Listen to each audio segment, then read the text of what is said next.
안녕하세요. 반갑습니다. 저는 부동산 공인중개사법을 강의하고 있는 박용덕입니다. 먼저 간략하게 제 소개를 먼저 말씀드리고 진도를 나가도록 하겠습니다. 저는 지금 국제사이버대 부동산학과에서 강의하고 있고요. 그 다음에 단국대 정책경영대학원 석사과정에서 강의하고 있습니다. 그리고 지금 연세법학원 여기서 강의하고 있고요. 그 다음에 동국대 한국공인중개사협회 열린사이버대 이런 데서 공인중개사 실무교육도 하고 있습니다. 이제 여러분들 합격하면 실무교육도 받아야 되죠. 자, 그러면 먼저 제 프로필에서 잠깐 놔놓고 지금 공인중개사 시험 여러분들이 이제 보시려고 오셨는데 공인중개사 시험을 여러분들이 이번 달하고 다음 달은 그냥 이야기 듣는다 생각하시고 가볍고 편하게 하셔야 돼. 이게 장기전이거든요. 1년 정도는 공부해야 되고 단시간에 한두 달 해가지고 합격할 수 있는 건 아니에요. 그래서 배경 지식을 좀 내공을 쌓아야 돼요. 그러니까 참고 인내심을 가지고 최소한 1년 정도 공부해야 되는 과목이니까 너무 성급하게 생각하지 마시고요. 그래서 이번 달에는 그냥 그 부동산 관련된 여러 가지 이야기들을 그냥 좀 배경 지식을 알아야 공부하는 데 도움이 많이 되거든요. 다른 분들도 시험에 대해서 많이 말씀하셨을 텐데 중복될 수 있는데 시험 시기는 제가 시험을 8회, 9회, 10회 저도 6년 만에 자격증을 땄어요. 제가 강사를 하지만 사실은 왜냐하면 옛날에는 2년에 한 번씩 시험을 봤거든요. 저는 물론 회사 다니면서 그때는 했고 8회 때 1995년도 8회 때부터 시험을 보다가 회사 다니면서 그냥 공부 제대로 하지도 못했죠. 그냥 뭔지도 모르고 그냥 시험만 받고 8회 때는. 근데 8회 때 시험을 보니까 한자로 나오더라고요. 시험이 전부. 그러다가 이제 2년 후에 9회 때 봤는데 9회 때까지는 1차 과목이 공법이 1차 과목이었습니다. 그래가지고 9회 때 이제 회사 다니면서 제가 옛날에 그 당시는 격주 휴무였어요. 좋은 회사에 있으니까 격주 휴무를 했어요. 요즘은 토요일날 다 쉬지만 그 당시만 해도 1997년도 이때니까요. 그래서 저는 1차를 97년도에 합격을 하고 회사 다니면서 물론 저도 공부를 했어요. 그리고 99년도 10회 시험에 2차를 합격하고 그러다 보니까 6년 걸렸어요. 그 인내심이 부족한 사람은 6년 못 버틴다고 6년 공부를 했기 때문에 제가 강사를 한 거예요. 너무 공부를 많이 해가지고 오히려 운전면허도 여러 번 떨어진 사람들이 오히려 나중에 더 도움이 될 수도 있어요. 당장 한 번만에 붙으면 교만해질 수도 있죠. 그러니까 인내심을 가지고 공부하다 보면 충분히 합격할 수 있는 시험입니다. 시험은 1회 때는 1985년 9월 22일 날 시험을 봤습니다. 그러다가 9월달, 10월달, 4월달, 저는 4월달에 시험을 합격했어요. 10회 때는. 그러다 보니까 수험생들이 또 옛날에는 만 20세 이상만 시험을 볼 수 있었어요. 지금은 나이 제한이 없는데. 그러다 보니까 만 20세가 되는지 안 되는지 시험 날짜에 따라 달라지잖아요. 만 나이니까. 그래서 시험 날짜를 문의하는 게 국토부에 엄청나게 연락이 많이 왔어요. 옛날에는. 그러다 보니까 지금은 이제 무조건 10월 법에 정해진 건 아니지만 내부 규정에 10월 넷째 주 토요일, 마지막 주 토요일 날, 다섯째 주가 있으면 다섯째 주 토요일 날 시험 보는 걸로 내부적으로 정해져 있고 지금 계속 그대로 지켜지고 있습니다. 10년 넘게. 그래서 이제 여러분들이 25회 시험은 2024년 10월 26일 날 토요일 날 시험을 봅니다. 오늘 수능 시험 보는데요. 수능하고 좀 공인중개사 시험하고 다른 거는 수능은 시험 봐가지고 부정행위하면 1년 동안 시험 못 봅니다. 공인중개사는 5년 동안 시험 못 봅니다. 그 5년 동안 시험 못 본다 이런 게 시험에 나올 수 있는 지문입니다. 제가 말하는 것 중에는 시험 지문과 관련된 것도 많이 있어요. 또 약간 관련이 없을 수도 있는 것도 있지만 물론 공인중개사는 5년 동안 시험 못 보고 수능은 1년 시험 못 보는데 제가 그래서 항의를 많이 했어요. 수능은 1년인데 왜 우리는 5년이나 시험 못 보냐 하니까 어르신 너무 심려치 마십시오. 거의 적발된 사람이 거의 없습니다 이러더라고요. 지금 나이 많아가지고 내 공부 좀 하려고 하는데 그렇게까지 심하게 하냐 물어보니까요. 그 뉴스에 보면 수능 시험은 부정행위 하다가 적발됐다 이런 게 뉴스에 나오잖아요. 근데 공인중개사는 뉴스에 나온 거 못 봤죠. 부정행위 하다 적발된 거. 그래서 연세 드신 분들이 부정행위 하려고 해도 사실은 남은 거 요즘은 문제가 A형, B형 이런 게 없어졌습니다. 똑같아요, 문제가. 옆으로 보든 뒤로 보든 앞뒤로. 옛날에는 A형, B형이 있어가지고 앞뒤로 옆으로 다 문제가 달랐습니다. 근데 지금 똑같습니다, 문제가. 그래서 컨닝 할 수는 있어요. 중요한 거는 저도 시험을 15번 이상 봤는데 컨닝을 하려고 해도 옆에 사람이 공부 잘하는지 못하는지 모르니까 못 보죠. 제가 옆에 여자분이 보니까 다 틀렸더라고요. 저하고 같이 시험 볼 때. 그래서 제 거 보라고 보여드렸더니만 짜증내더라고. 아저씨 누구 떨어뜨리려고 지금 작정했냐면서 안 보더라고요. 보라고 해도. 이 공인중개사법이 쉬운 것 같으면서 정확하게 모르면 또 못 푸는 문제가 많아요. 말장난이 굉장히 심해가지고요. 그래서 컨닝은 할 수는 있지만 사실은 나보다 더 공부를 잘하는지 못하는지 알 수 없으니까 컨닝하기는 어렵고요. 꼭 하려면 내가 그냥 컨닝 페이퍼 만들어가지고 내가 내 걸 보고 컨닝하는 수밖에 없어요. 근데 그런 컨닝을 하는 심정으로 암기를 하면 컨닝 안 해도 다 암기가 돼요. 그러니까 뭐 앞대가리 암기하고 막 이런 게 많이 있어요. 특히 2차 과목은 암기 과목이 많으니까. 그러면 그 암기했던 거 그냥 시험지에 적어 놓고 다시 무슨 앞대가리인지 찾아서 보시면 훨씬 도움이 될 수 있습니다. 자, 그래서 어쨌든 시험 시기는 해마다, 원래는 저는 2년마다 봤다고 했는데요. 이게 시험 역사를 보면 지금 1회 때부터 34회까지 시험을 봤는데요. 시험을 무려 35번 시험을 실시했습니다. 그렇죠. 35번 시험을 실시했는데 15회 추가 시험을 봤기 때문에 35번 시험을 봤는데 1회 때 6만 명을 선발했습니다. 그러다 보니까 너무 많이 뽑아가지고 5회부터 10회는 2년에 한 번씩 뽑았습니다. 그 1회 빼고 나머지는 거의 2년에 3,000명 정도 선발을 했습니다.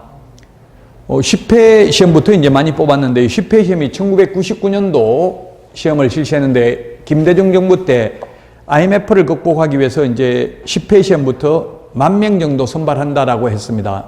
내부적으로. 그런데 이게 상대평가가 아니고 절대평가이다 보니까 15,000명 정도 선발됐고, 그래서 10회 이후 지금까지는 시험이 어렵다 해도 10,000명 이상은 해마다 10,000명도 안 뽑힌 적은 없습니다. 10,000명 넘게는 선발했습니다. 대한민국 시험 중에서 10,000명 이상 뽑는 시험은 없어요. 그래서 아무리 어려워도 합격할 수 있다는 이야기입니다. 해마다 10,000명이니까요. 제가 합격할 때만 해도 9회 때 같은 경우는 2년에 3,000명 뽑았어요. 그래서 9회 때까지는 1997년도까지는 학원이 거의 없었습니다. 수도권에도 서울에도. 근데 10회 때부터 이제 폭발적으로 늘어났다가 지금도 계속해서 시험은 1년에 10,000명 이상은 선발하고 있고요. 해마다 시험을 실시합니다.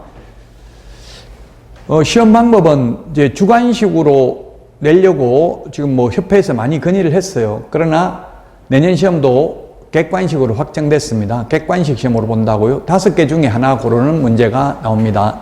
4개 중에 제가 중고등학교 다닐 때는 4문제 중에 하나 고르는 게 나왔는데 5문제 중에서 하나 고르면 확률적으로 더 떨어지죠. 20%밖에 안 되니까요. 그래서 모르는 걸 찍을 때는 차라리 눈 감고 그냥 1번이나 2번, 한 번은 그냥 3번. 저는 주로 학교 다닐 때 3번을 많이 찍었어요. 모르는 거 있으면 전부 다 4개가 모르면 전부 다 4개 다 3번 찍으면 확률적으로 하나는 맞죠. 근데 1번, 2번, 3번, 4번 이런 식으로 찍어버리면 하나도 안 맞을 수도 있어요. 그러니까 그냥 아예 모르는 거는 눈 감고 그냥 한 번호를 다 찍으면 확률적으로 25%, 5개 찍으면 한 문제는 맞는다는 이야기입니다. 시험은 그게 과목별로 1번 각각 8문제씩 내도록 되어 있어요. 1번이 답인 게 8개, 2번이 답인 게 8개, 3번이 답인 게 8개, 4번이 답인 게 8개, 5번이 답인 게 8개 하면 40문제죠. 5, 8, 40문제. 그래서 어떤 분이 떨어지면 그런 분도 있어요. 연달아 5문제가 3번이 답이었어요. 민법에서. 그러니까 이거 이상하다. 이렇게 답이 똑같이 3번이 계속 나올 리가 없다 해서 2번으로 고쳐서 하나. 그래가 떨어졌어요. 그래서 소신껏 하셔야 돼. 굳이 뭐 그런 거에 연연해 하실 필요는 없고요. 어쨌든 출제할 때는 각 문항별로 똑같이 8문제씩 출제하도록 권고하고 있습니다. 제가 출제하는 교수님들, 제 박사과정 지도 교수님도 지금 해마다 출제위원 들어가시는데 출제는 보통 2주 전에 합숙합니다. 시험 보기 2주 전에 한 열흘에서 2주 정도 전에 합숙을 하고요. 시험 볼 때까지 못 나옵니다. 1차 시험 출제위원들은 1차 시험 시작하면 나옵니다. 합숙을 하다가. 그러니까 문제 유출된 적은 한 번 있습니다. 이때까지 시험 역사상. 문제 유출돼가지고 옛날에 LH에 위임돼 있었을 때, 위탁돼 있었을 때 유출돼가지고 구속되고 이렇게 했습니다. 직원들. 팔아먹었어요. 인쇄소에서 빼가지고. 그래가지고 구속되고, 그 뒤로는 지금은 문제 유출된 적 없고요. 되기 어렵습니다. 그 출제하는 교수님들 말 들어보니까 아예 핸드폰도 가지고는 들어가는데 그 안에서 밖으로는 통화도 안 되고 아무것도 안 되는데 그 내부적 안에서만 카카오톡도 되는데 밖으로는 또 안 돼. 그렇게 차단하는 기능이 있나 봐요. 그래서 전혀 그 부정행위가 개입될 여지는 없다. 물론 미리 문제를 저한테 주고 가서 좀 출제하세요 하니까 내가 머리가 나빠서 못하겠다 이러더라고요. 그냥 농담 삼아 했더니만. 그래서 뭐 부정행위 문제가 유출될 가능성은 거의 없다고 보시면 되겠습니다. 그 다음에 시험 과목은 여러분들 잘 아시겠지만 부동산 학개론, 민법이 1차 과목입니다. 부동산 학개론은 부동산 학이라는 것은 굉장히 다양한 분야가, 예를 들면 감정평가사 시험에서는 부동산 원론이라고 합니다. 원론. 거기는 보면 세법도 2문제, 민법도 2문제, 공법도 2문제, 공인중개사법도 2문제, 막 각 파트 전부 모든 게 사실은 부동산 학하고 관련이 있는 거잖아요. 모든 걸 한마디로 말하면. 그래서 잡다한 게 많이 나온다는 이야기입니다. 이것저것. 그래서 고득점 하기가 쉽지 않아요. 제가 감정평가사 준비하는 수험생들한테 저는 쉽죠. 공인중개사법이 2문제 나오니까 저는 바로 답을 알 수 있는데 이 문제 어렵냐 쉽냐 물어보니까 저는 무조건 찍습니다. 그 2문제 맞추려고 공인중개사법 책 500페이지를 다 공부할 수는 없는 거잖아요. 그래서 학개론도 고득점 하기가 어렵습니다. 그리고 지금 제가 맡은 공인중개사 법령 및 중개실무인데 이 과목도 작년까지만 해도 비교적 그래도 사이드에 있는 문제를 많이 안 했는데 올해는 듣도 보도 못한 문제를 6문제 정도 냈어요. 대한민국 강사들 아무도 강의를 안 했어요. 저만 강의 안 하는 게 아니고 제가 강의하고 싶어도 그걸 강의하니 그런 거 어려운 문제 모의고사에 출제하니까 수험생들 짜증내더라고. 이런 거 사이드에 있는 거 왜 내냐. 중요한 거 시험에 나오는 거 내지 이렇게 한다고요. 그러니까 할 수가 없어요.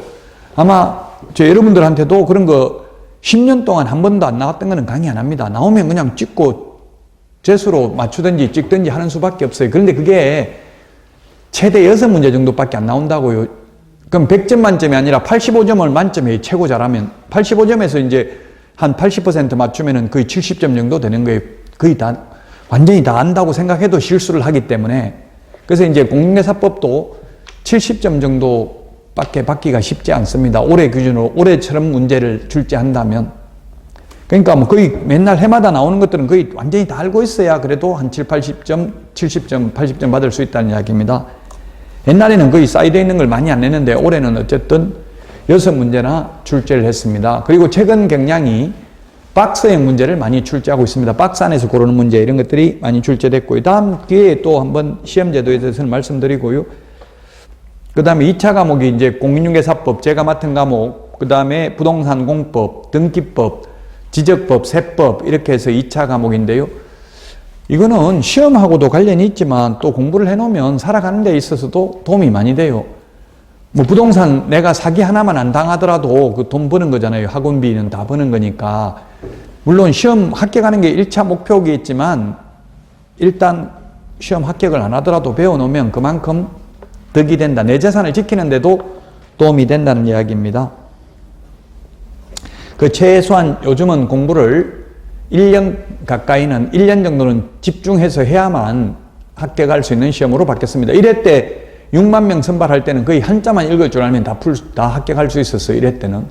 근데 지금은 1회 때 6만 명이고 지금까지 해가지고 한 55만 명 정도 합격자가 나왔습니다. 우리 공인중개사가 55만 명 중에서 지금은 개업을 한 사람이 11만 8천 명입니다. 다 개업하진 않았어요. 자격증을 따도. 그 자격증 따기는 지금은 좀 어려운데 막상 따놓고 보면 또 자격증 있는 사람 많이 있어요. 주변에 보면. 55만 명이면 거의 100명 중 50만 명, 500만 명, 5천만 명, 100명 중에 한 명은 공인중개사 자격증을 땄다는 이야기예요. 우리나라 국민 중에. 그 성인으로 따진다면 한 3, 40명 중에 한 명, 5천만 명 국민이니까 그 중에 애들 빼고 나면 한 3천만 명에서 4천만 명 중이니까 거의 뭐 자격증 딴 사람이 한 5, 60명 중에 한 명 정도 있다는 이야기입니다. 자, 그래서 이제 오늘은 뭐 너무 딱딱한 거 지금 암기해봐야 어차피 시험 볼 때까지 가지도 않으니까 그냥 요즘 이슈가 되고 있는 내용들을 좀 보도록 하겠습니다. 지금 언론에 나왔던 거 면허 분신술 가짜 공인중개사 50명 내세워 전세 사기쳤다 이렇게 뉴스에 나왔어요. 가짜 공인중개사. 근데 국민들은 가짜 공인중개사, 진짜 가짜 이거 안 하고 그냥 공인중개사 이 말만 생각하잖아요. 가짜 공인중개사면 자격증 없는 사람이죠. 자격증 없는 사람을 50명 고용해가지고 모집책 이렇게 해가지고 이제 이게 어떻게 하는 거냐 하면은 지금 서울에도 집값 2억 안 하는 거 많아요. 송파구 이런 데도 보니까 빌라 오래된 거 2억 정도밖에 안 하더라고요. 오래된 빌라 같은 거는.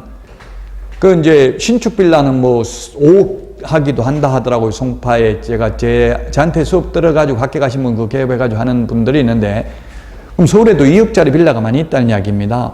지금 서울에도 제가 남구로역에 가보니까 월세 20만 원짜리도 있더라고요. 방 한 칸에. 옛날에 지은 거 방공호 있고 이런 거 보니까. 그래서 이런 거는 어떤 식으로 하냐면은, 이 보세요. 전세가가 2억이었는데 몇 달 지나보니까 다른 집은 1억 2천, 1억 3천이다. 이 말이에요. 전세가. 그러니까 시세보다 높게. 예를 들면, 매매가가, 빌라가 2억인데, 그 매매 2억에 잘 안 팔린다고 분양이 안 돼요. 왜냐하면 신축 빌라, 특히 사기치는 게 신축 빌라거든요.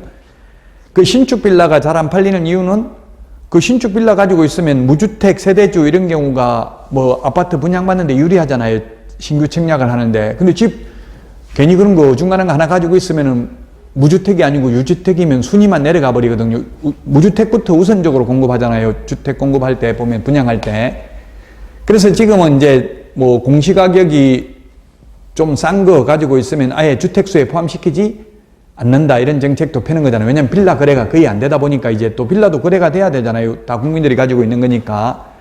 그래서 예를 들면 빌라가 매매가가 2억인데 2억에 분양이 안 되다 보니까 그걸 2억 2천에 전세 세입자를 구하는 거예요. 그럼 사람들이 전세는 내가 나중에 받아 나올 거니까 뭐 좀 2억 2천이라 해도 들어가는 거예요. 매매가가 얼마인지 생각도 안 해보고. 그래가지고 오히려 매매가보다 2억 2천만 원 더 비싸게 전세를 주는 거예요. 그럼 전세를 받아가지고 2천만 원 남죠. 그 2천만 원 남는 거 가지고 소위 MGM이나 또는 R이라고 해서 MGM이 멤버스 겟 멤버스라는 약자고요. R은 리베이트의 약자인데 흔히 현업에 있는 개업공개사들이 쓰는 용어예요. R 또는 리베이트라고 해서 2천만 원 가지고 나눠 먹는 거예요. 어떻게 나눠 먹냐면 2천만 원, 그럼 2억 2천에 전세 세입자를 구하는 동시에 바로 소위 빌라왕이라고 하는 사람이 있었어요. 빌라왕한테 명의를 넘기는 거예요. 명의를 넘기면 그 명의를 받는 빌라왕은 자기 돈 10원도 한 푼도 안 들이고 부동산 명의 하나 가지고 또 200만 원 주는 거예요. 200만 원 명의 넘겨주고 집 주고 돈 200만 원 주고 취득세 다 내주고. 그러니까 빌라왕 입장에서는 기분 좋잖아요. 그냥 가만히 앉아서 집 한 채 가지고 200만 원 벌고. 근데 지금 집값이 계속 올라갈 때는 또 그것도 괜찮아요. 왜냐하면 다른 세입자 구해가지고 나간다고 하면 내주면 되니까. 근데 지금 전세 사기 이런 게 문제가 되는 게 집값이 내려가고 전세값이 내려가다 보니까 못 내주잖아요, 이제. 그러다 보니까 이제 이게 사회 문제가 된 거라고요. 다른 사람한테 받아서 내주는데 계속 올라가면 또 다른 사람이 들어오잖아요. 2억 3천에도 들어오니까. 그래서 이제 또, 이 사기치는 사람들이 그 2억짜리를 갖다가 감정평가사로 하여금 2억 5천이라고 평가하게 해가지고 높게 평가하도록 해서 감정평가사한테 돈 주고 그렇게 해가지고 허그에다가 보정보험 가입, 서울보정보험 이런 데다가 보정보험 가입하게 해가지고 보험회사가 지금 엄청나게 적자가 되도록 하고 이런 것들이 지금 전세 사기가 대표적으로 이런 내용들입니다. 지금 뉴스에 나왔던 내용들이고요. 그 여러분들 가지고 계신 교재는 76페이지에 보면 있습니다. 76페이지에 있고요. 자, 그 다음 76페이지에 또 그 다음에 있는 게 뭐냐면 소위 빌라왕입니다. 빌라왕. 빌라왕은 뭐냐 하면 빌라왕은 빌라를 전체 가지고 있었다. 1000개. 김보신데요. 공범인 강모 전 법무사 사무실 사무장, 조모씨 부동산 중개보조원. 중개보조원이면 이 자격증 있어요? 없어요? 자격증? 없잖아요. 없는데 국민들은 그냥 부동산 하는 사람들 싸잡아 비난을 할 수 있기 때문에 문제죠. 잘 모르니까. 바지 임대인 등 3명을 사기 및 사기미수로 구속했다. 이 빌라왕은 뭐냐면 바지 사장입니다. 바지 사장. 아까 명의 받는 사람이에요. 빌라왕은 그래서 빌라 한 채 받을 때마다 200만 원씩 받고 취득세 등록세 다 내주고 그랬는데 그러면 얼마 벌었어요? 전체면 20억 벌었잖아요. 와, 돈 벌기 쉽네. 20억 그냥 가만 앉아서 빌라 전체 받고 돈 20억 받고 기분 좋았잖아요. 그런데 종합부동산세가 80억이 나온 거예요. 빌라를 1000개 가지고 있으니까. 그래서 이분이 영혼이 순수하니까 자살해버렸어요. 왜냐면 20억 받은 거는 거의 다 써버리고 없는데 80억 내라고 하니까 80억 갚을 일이 막막하거든요. 그러니까 죽을 때까지 갚아도 80억 못 갚으니까 그냥 자살해버렸어요. 영혼이 순수해서 그렇죠. 저처럼 영혼이 혼탁했다면 배째라고 그냥 돈 안 갚고 죽진 않을 거예요. 뭐 돈 없어서 못 갚는다고 감옥 가는 건 아니죠.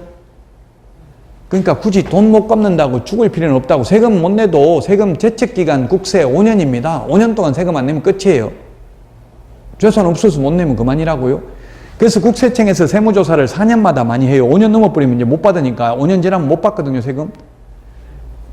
보통 국세의 일반적인 제척기간이라고 해요. 다 기간이 정해져 있어요. 무조건 영구무한히 가는 거는 거의 없어요. 우리 죄를 지어도 옛날에도 살인죄도 15년만 지나면 공소시효가 완성돼서 옛날에는 처벌 안 받았어요. 물론 지금은 살인죄는 공소시효가 없습니다만은 여러분들 주변에 만약에 돈 없어서 죽으려고 하는 사람이 있으면 상담해 주시라고. 이제 부동산 공부했으면 죽을 필요는 없다. 돈 안 갚았다고 감옥 가는 건 아니다.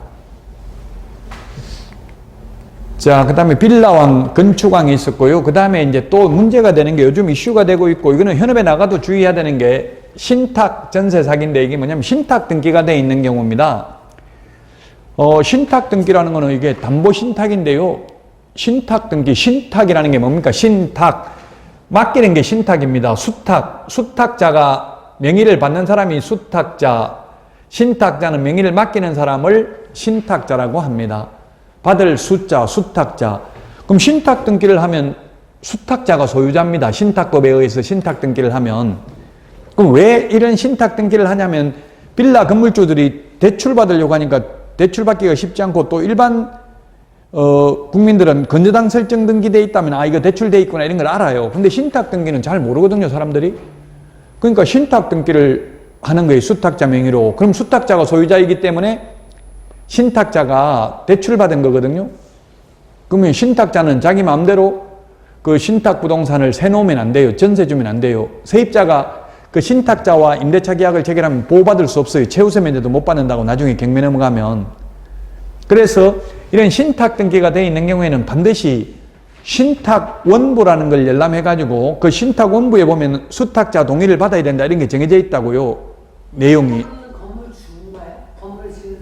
예, 신탁자는 건물 지은 사람이에요.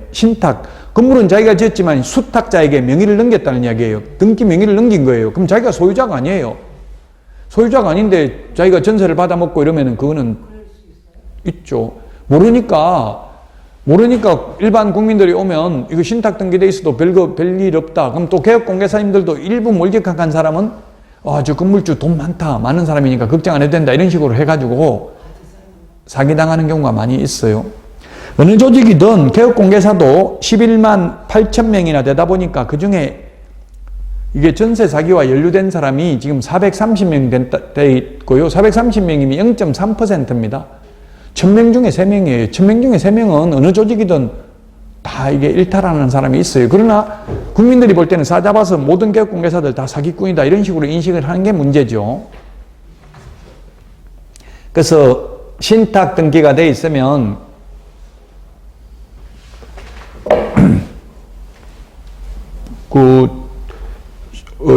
임차인들은 신탁 이후에 계약을 하게 되면은 보호받을 수가 없다. 최우선 면제도 못 받고 우선 면제도 못 받기 때문에 반드시 신탁 원부를 열람해 봐야 되고요. 이런 신탁 등기되어 있는 경우는 뭐 꼭 하려면 월세로만 계약하는 거는 큰 문제는 없겠죠. 월세는 그냥 더 이상 안 주면 되니까.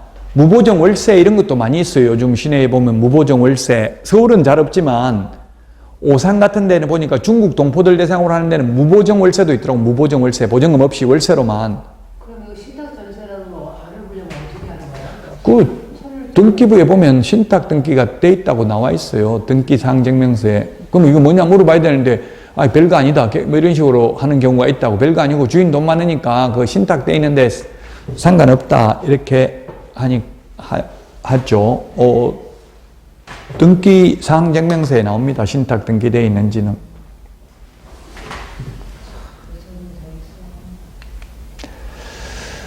자, 그 다음에 지금 안동경찰서 다가구 전세 사기 피의자 구속 이렇게 되어 있는데, 다가구라는 게 이게 공법 시험에도 나올 수 있어요. 단독주택입니다. 다가구는 단독주택이고 다세대는 공동주택이에요. 같은 다자라도 다가구는 단독주택이고 다세대는 공동주택이라고요. 그 건축법에 보면 나와 있는데요. 단독주택에는 단독, 다중, 다가구, 총리 공간, 장관 공간 이런 게 단독주택이고요. 공동주택은 아파트, 연립, 다세대, 기숙사 이런 게 공동주택이에요. 그래서 이게 공법 시험에도 나왔고요. 부동산 학개론 시험에도 나왔고요. 공인중개사법 시험에도 나왔어요. 뭐가 나오냐면 같은 다자 돌림 다세대하고 다가구가 시험에 잘 나와요. 다중은 다중, 옛날 하숙집처럼 다중 여러 사람이 살고 있지만 주인은 한 명인 게 다중주택이고요. 요즘은 다중주택은 그렇게 많이 없고 주로 이제 문제되는 게 이게 다가구예요. 다가구. 다가구하고 다세대인데 다세대는 101호, 102호 주인이 각각 다른 게 다세대예요. 근데 다가구는 101호, 201호, 301호 주인은 한 명이죠. 소위 우리 원룸 이런 거에 다가구잖아요. 다가구, 원룸주택 이렇게 하는 게 원룸, 1.5룸, 2룸 뭐 이렇게 하잖아요. 흔히들. 그게 보통 다가구입니다. 여기 우리 학원 옆에 바로 여기 옆에도 보니까 월세 뭐 30만 원, 40만 원 하는 게 있더라고요. 그게 제가 이는 그 건축물 내장 떼보면 다가구라고 찍혀 있거든요. 아마 다가구일 가능성이 많아요. 저기 보니까 뭐 3, 40만 원밖에 안 하더라고. 서울인데도. 그 물어보니까 아예 그 5만 원씩 차이가 나더라고. 방마다. 그 왜 그러냐 물어보니까 밖으로 창문이 있으면 40만 원이고 복도로 창문이 있으면 35만 원이고 이렇더라고요. 아침 밥까지 준다더라고. 35만 원, 40만 원 받고 아침밥. 그래서 저도 여기서 한번 살아볼까 싶어서 아침밥은 밥 준다고 하려니까 밥만 준다. 밥만. 밥하고 김치만 있나 봐요. 나머지 반찬 해가지고 먹으려고 하면 차라리 사 먹는 게 더 싸다는 얘기. 공동 주방이 있어가지고 제가 이제 들어가서 확인해 봤어요. 저도 이제 부동산 이런 걸 하려면 사람들이 묻기 때문에 관심을 가져야 되는데 공동 주방이 있는데 그냥 쌀 있습니까? 밥은 해 먹을 수 있다고요? 밥만 먹고 살 수는 없잖아요. 그럼 반찬 다 사와가지고 자기가 반찬은 준비를 해야 된다고요? 근데 아침밥 준다 이렇게 하더라고. 어쨌든 밥까지 주는데도 3, 40만 원 밖에 안 해요. 옆에 있는 게. 왜냐면 다가구 방만 여러 개 있다는 이야기예요. 주인은 한 명이기 때문에. 그 이제 다가구가 문제가 되는 게 왜 문제가 돼요? 보통 다가구는 그 건축법에 보면 공법에 나오는데 19세대 이하가 거주하도록 되어 있을 것, 주택으로 사용되는 층수가 3개층 이하일 것 이런 게 되어 있어요. 그럼 지금 보통 서울 같은데 수도권에 비수도권 지역은 지금 뉴스나 이런 데 나오는 거 보면 지방 오늘 아침에도 보니까 지방에 뭐 병원이 붕괴돼 가지고 전부 서울로 막 새벽에 그 서울 그 병원 올라고 오고 이런 게 나오더라고. 근데 지방이라는 말이 잘못된 표현이에요. 우리는 지방대학 이런 말을 하는데 하버드 대학도 워싱턴에 있는 게 아니거든요. 그럼 그게 지방대학이라고 부르냐고요. 그게 아니거든요. 지방이라는 것은 특정 지역, 경기지방, 서울지방, 서울도 지방이 그 지방, 특정 지역을 지방이라 하는데 우리나라에서는 지방은 비수도권을 지방 하는데 정확한 법적 용어는 비수도권이에요. 수도권이라는 말은 수도권 정비계획법에 나와요. 그래서 우리 지금 공법에도 민법에도 공인중개사법에도 수도권 이런 말을 쓰거든요. 수도권이란 서울특별시, 경기도, 인천광역시를 수도권이라 하고요. 수도권 과밀 억제권역은 서울특별시, 인천광역시, 경기도 31개 시군 중에서 14개 시를 과밀 억제권역이라고 불러요. 그래서 지방이다. 텔레비전 토론 나와서도 전부 지방 이렇게 하던데 그건 사실은 잘못된 표현이죠. 비수도권 이렇게 하는 게 맞습니다. 어쨌든 이게 다가구가 그래서 문제가 된다고 19세대 이하가 거주하도록 돼 있으니까 19세대인데 보통 1.5룸, 2룸 이렇게 하면 방은 20개 넘을 수도 있겠죠? 고시원 아니에요? 예, 뭐 고시원이라고 부르는데 고시원이라고도 부를 수 있는데 그건 이제 건축물 내장에 봐야 돼요. 뭔지는 그 외모만 보고는 알기는 좀 어려워요. 건축물 내장에 보면 다가구인지 뭔지 건축물 용도 분류가 적혀져 있거든요. 예, 공법에 보면 건축물 용도 분류가 단독주택, 공동주택 이렇게 돼 있고요. 그 다음에 1종 근린생활시설, 2종 근린생활시설 이런 말을 해요. 근린이라는 말은 뭐냐면 가까울 건자, 이웃린자, 이웃에 가까이 있으면서 생활에 편익을 제공하는 시설, 근린생활시설이라고 그래요. 슈퍼마켓 이런 거 보통 줄여서 근생 이런 말을 하거든요. 들어보셨는지 모르겠는데 근생이라는 말이 근린생활시설이고 이 근린생활시설은 대표적인 게 슈퍼마켓, 뭐 미용실, 이발소 뭐 이런 것들, 세탁소 이런 게 근린생활시설이에요. 근생. 자, 어쨌든 결론은 다가구는 단독주택이에요. 단독주택. 주인은 한 명인데 방은 여러 개 있어요. 자, 그래서 제가 아는 분 이제 사기를 당했는데 건물주가 방이 이제 건물이 보통 이렇게 3계층 이하 주택으로 사용된 층수가 3계층 이하이기 때문에 만약에 지하는 층수에 산입하지 않습니다. 그래서 보면 수도권에는 지하가 많이 파져 있어요. 왜냐하면 박정희 정부 때 그 김신조가 청와대 습격 사건이 있고 나서 건물 지을 때 방공호를 만들으라고 했어요. 권고사항이에요. 그때는 의무사항이었어요. 그래서 방공호, 반지하 이런 걸 만드는 걸 권장했어요. 북한 도발을, 북한으로부터 그 포격 이런 걸 방지하기 위해서, 대피하기 위해서. 근데 비수도권 지역은 거의 반지하가 없어요. 오히려. 지금 수도권에만 반지하가 많이 있다고요? 그럼 지하는 우리 법에는 건축법 등에서 지하에 대한 규정은 없어요. 규제는 없다고요. 우리는 위로 올리는 거는 층수 제한도 있다고 너무 높이 못 올려요. 용적률, 건폐율 이런 게 있어가지고 너무 높게 지어도 안 되고 또 만약 100평이 있다고 100평이 있는데 건폐율이 50%라고 하면 무슨 말이에요? 건폐율이 50%면 100평이라도 50%밖에 반밖에 건물 못 짓는다는 이야기죠. 나머지는 여유 공간을 나눠야 돼요. 베트남 이런 데는 가보니까 막 건물 그냥 딱 붙여서 지어놨더라고요. 100m를 전부 다. 그러면 만약에 불 나버리면 다 타버리잖아요. 화재, 통풍 이런 걸 방지하기 위해서 우리나라는 최대가 건폐율은 90%가 최대예요. 중심 상업 지역도. 그 뭐 자연 녹지 지역 이런 데는 건폐율 20%도 있다고요. 저 어디 산속에 가서 지으려면 땅 100평이면 20평밖에 건물 못 짓는다는 이야기예요. 이런 규정들이 있는데 지하에 대해서는 규정이 없다고. 지하는 아무리 많이 파도 규제가 없어요. 여기서 땅 끝까지, 지구 끝까지 파면 얼마예요? 우리가 지구 반지름이 6,400km니까 한 13,000km 파면 저 부에노스아이레스 남미 나옵니다. 우리나라 지구. 남미까지도 팔 수 있어요. 지하층은. 그런데 지하를 많이 안 파는 이유가 뭘까요? 지하 그렇게 막 20층씩 이렇게 지하 파는 데 없잖아요.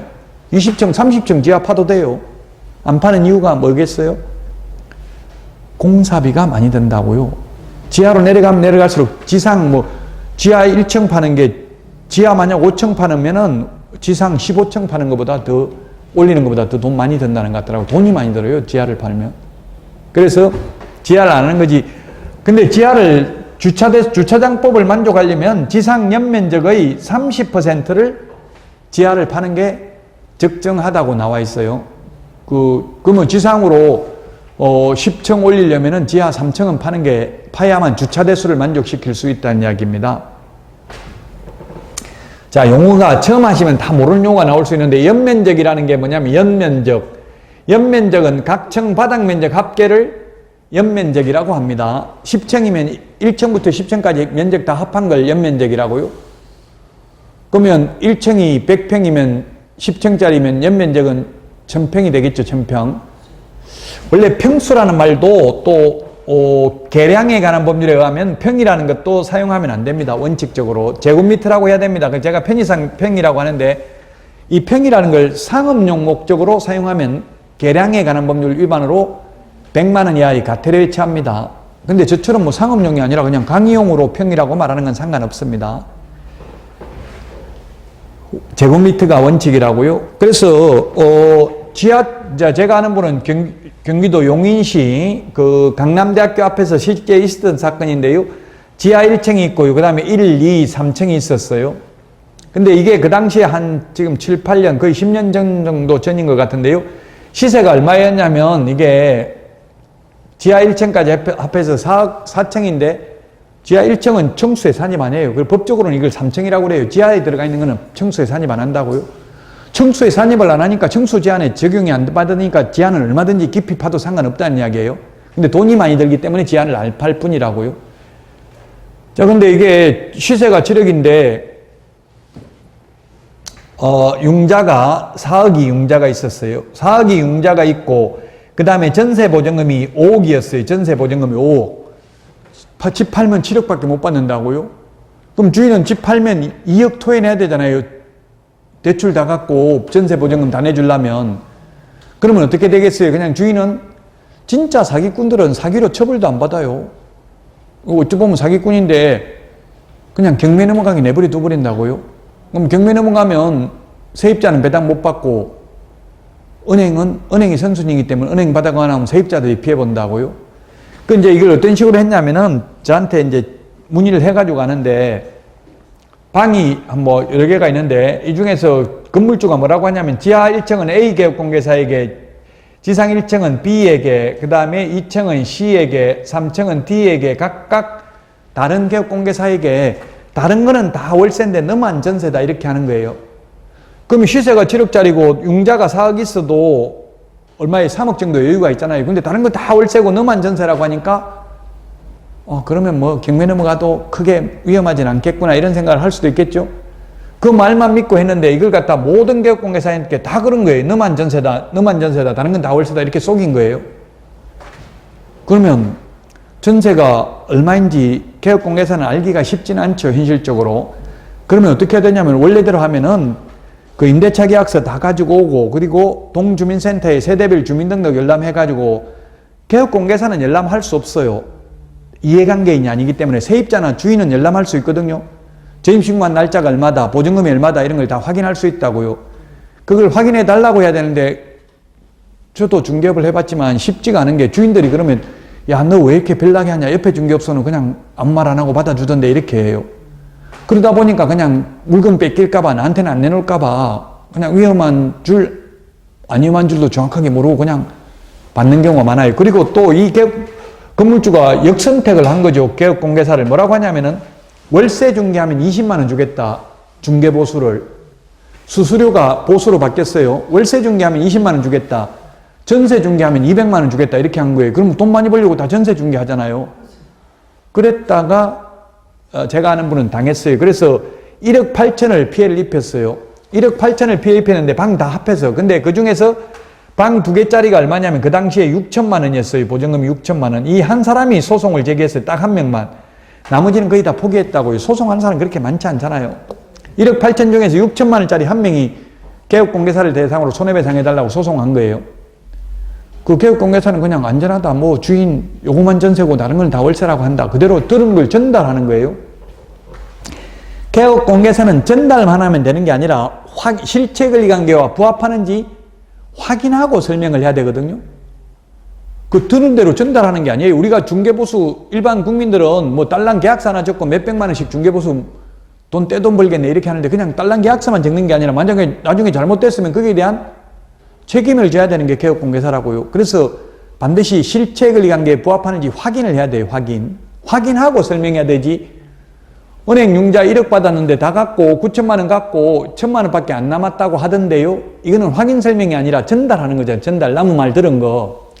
개업공개사는 남은 말 들은 걸 전달하면 되는 게 아니라 확인하고 실체권리관계와 부합하는지 확인하고 설명해야 되고, 따라서 그 확인을 했는데 잘못됐으면 손해배상 한다는 게 포함되어 있기 때문에 이 중개보수에는 위험보험료가 포함되어 있어요. 만약에 나중에 잘못됐을 때는 책임지겠다는 위험보험료가 포함되어 있다고요. 그러니까 중개보수 몇백만 원 받아도 그게 싼 게 아니에요. 비싼 게 아니라고요. OECD 국가 중에서 우리나라가 중개보수 최고 낮습니다. 보통 중개 수수료 이런 말을 많이 하는데, 수수료가 보수로 2014년도에 바뀌었어요. 중개보수로. 보통 다른 나라는, 제가 뭐 다른 나라에 가면은 물어보는데 유럽이나 뭐 미국이나 캐나다, 호주, 뉴질랜드 이런 데 보면 전부 다 대체로 이제 외국에는 전세는 없거든요. 월세 중개하면 보통 2달 월세 또는 최소한 한 달 월세는 중개보수더라고요. 다른 나라는, 선진국은.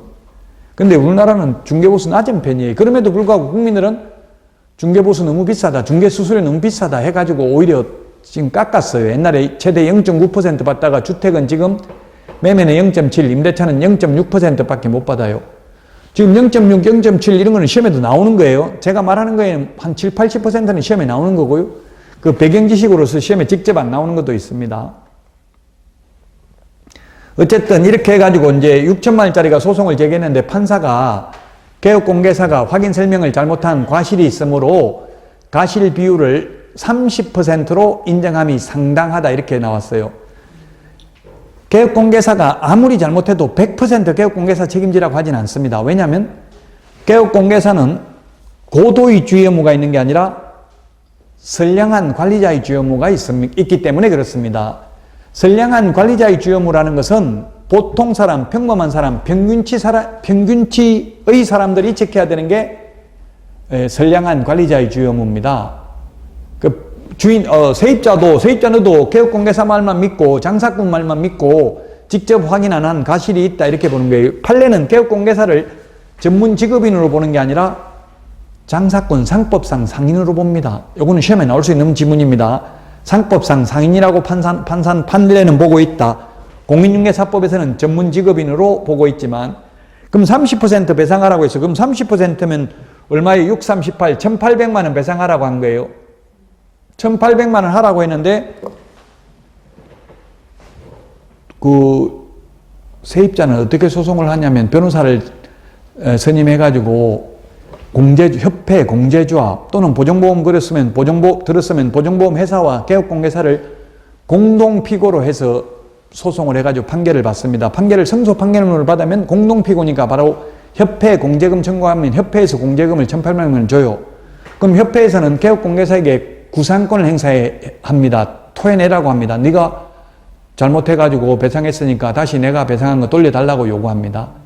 자동차보험이나 생명보험은 원칙적으로 구상권 행사를 안 합니다. 그런데 우리 공인중개사법에서는 구상권을 행사하는 이유가 뭐냐면 우리 생명보험이나 일반 자동차보험은 고의는 배상하지 않고 과실만 배상합니다.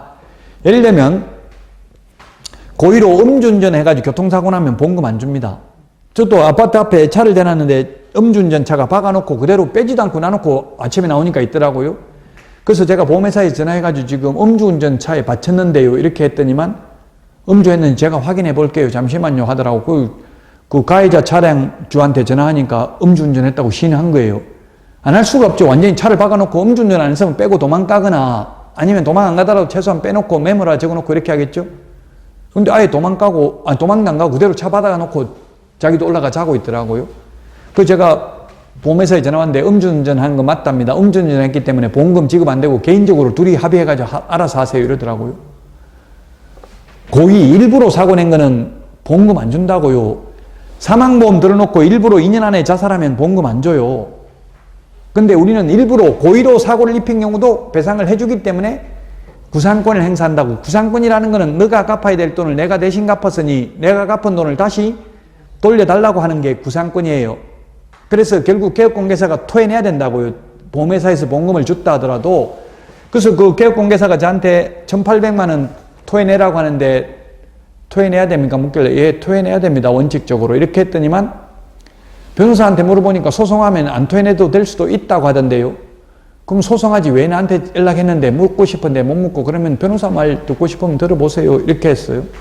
그 결국 변호사한테 물으면 안 됩니다. 왜냐하면 변호사는 패소해도 받죠. 수임료를 패소해도 판결에서 소송에서 저도 수임료를 받아요. 미리 받아버려요. 판결 나오기 전에 미리 받아요. 근데 개업공개사는 미리 중개보수를 받는 게 아니라 계약 성사돼야 받죠. 성사 안 되면 한 푼도 못 받아요. 근데 변호사들은 패소해도 받아요. 미리 받아버렸기 때문에 패소하든 성소하든 받아요. 그럼 변호사한테 물으면 무조건 소송해보세요. 왜? 소송하면 자기는 이미 받아버리니까 수임료를. 그 변호사 말 믿으면 안 되고요. 만약에 여러분들이 법적인 문제가 생기면 그래도 그나마 어느 정도 공정하게 해줄 수 있는 게 법률구조공단입니다. 법률구조공단. 123번인가 그래요. 전화번호가. 이 법률구조공단에 전화해서 물어봐야 돼요. 아마 법률구조공단이 인터넷 치면 전화번호 나오거든요. 법률구조공단은 공짜로 상담해줘요. 그리고 방문 상담은 코로나 때는, 코비드 때는 예약을 받더라고요. 저도 가서 상담해봤어요. 거의 다 공짜예요. 공짜로 해주니까 법률구조공단에 물어보는 게 좋아요. 그 제 말 안 듣고 결국 소송했는데 소송비만 500만 원 줬다 하더라고요. 처음에 또 소송할 때 500만 원, 또 이게 구상권 행사 안 당하려고 500만 원. 그래서 또 구상권 행사 당하는데 그럼 어떻게 하면 되냐고 묻더라고요. 구상권 행사 하라고 하는데 그 도망가세요. 그럼 꼭 주기 싫으면 제가 도망가가지고 영원히 죽을 때까지 돈 안 벌면 돈 없으면 구상권 행사 안 당해도 됩니다. 그래가지고 결국 여자분이었는데 간호사 하면서 자기 통장으로 동생 통장으로 돈 받고 이렇게 해서 월급 조그만한 병원 같은 데 취직해가지고 3년 동안 그렇게 해서 이제 구상권 행사 안 당하고 끝난 줄 알았더니만 3년이 다 돼가니까 고려신용정보주식회사에서 연락 온 거예요. 고려신용정보주식회사의 채권을 양도한 거예요. 협회에서, 협회공제조합에서. 아마 그 얼마 좀 적게 돈 받고 양도하나 봐요. 그러면, 그래서 그 고려신용정보주식회사에서 1,800만 원에다가 이자 1,800만 원 해가지고 3,600만 원 갚아라고 연락 온 거예요. 그 저보고 또 어떻게 하면 되냐고 묻더라고. 그래서 그럼 협상해봐라. 이자 빼고 원금만 갚을 테니까 합의하자 하니까 그렇게 하라 한 거예요. 왜냐하면 자기들은 싸게 샀으니까 그렇게 하라고 했는데 너무 쉽게 갚는다고 하니까 돈이 있는 줄 알고 안 된다. 이자 또 갚아야 된다. 이렇게 나왔대요. 그럼 또 어떻게 되냐고 저보고 묻더라고 전해서. 그래서 묶어 죽을래 해도 돈 없으니까 이자는 못 주겠다. 그러면 배째라 이렇게 했더니만 계속 협상해가지고 그럼 이자 조금만 1,800인데 깎아줄 테니까 800만 원만 더 내고 해가지고 한 500만 원 더 주고 합의를 했어요. 결국은 그래가지고 변호사비 지금 1,000만 원 넘게 들어갔죠. 또 이자 500만 원 해가지고 처음에 차라리 구상권 행사 당했으면 중개업도 할 수 있었는데 중개업도 못해요. 한번 이게 도망다니면. 왜냐하면 다시 보험이나 공제 가입하려면 안 받아줘요. 구상권 행사를 안 당하면. 다 그 전산기록에 남기 때문에 인수를 거절한다고요. 우리도 사망하려고 하는데 사망보험 안 걸린 사람 안 보면 안 받아주잖아요. 똑같아요. 이것도 사고 나면 보험 가입 자체가 안 돼요. 그래서 사고를 안 일으키도록 조심을 해야 되고 이런 거는 그래서 세입자가 있으면 그러면 세입자 그 주민등록 열람 동주민센터에 전입신고한 날짜 얼마인지 보증금 얼마인지 이런 게 다 나와 있거든요. 계약서도 위조된 계약서 제출할 수도 있잖아요. 그러니까 그렇게 확인을 하는 게 좋다는 이야기입니다. 자, 여기까지 하고 쉬었다가 하도록 하겠습니다.